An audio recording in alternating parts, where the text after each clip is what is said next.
తండ్రికి కూతురంటే ఇష్టం ఉండేది కాదు. కొడుకుని ఎంతో గారాబంగా, ఎంతో అపురూపంగా, ప్రేమగా కాలు కింద పెట్టకుండా జాగ్రత్తగా చూసుకునేవాడు. పాపను మాత్రం నడిపించేవాడు.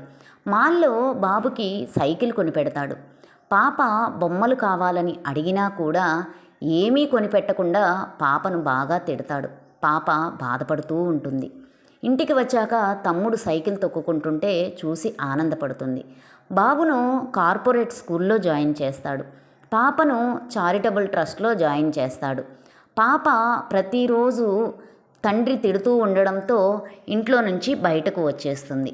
అలా వచ్చేసిన పాప హాస్టల్లో జాయిన్ అయి బాగా చదువుకొని అక్కడే ఉండి బాగా చదువుకొని పెరిగి పెద్దదవుతుంది. 20 సంవత్సరాల తరువాత కొడుకు చెడు అలవాట్లకు బానిసై జులాయిగా తయారవుతాడు. పాప పోలీస్ ఆఫీసర్ అవుతుంది. తండ్రిని డబ్బు కోసం వేధిస్తూ ఉండేవాడు.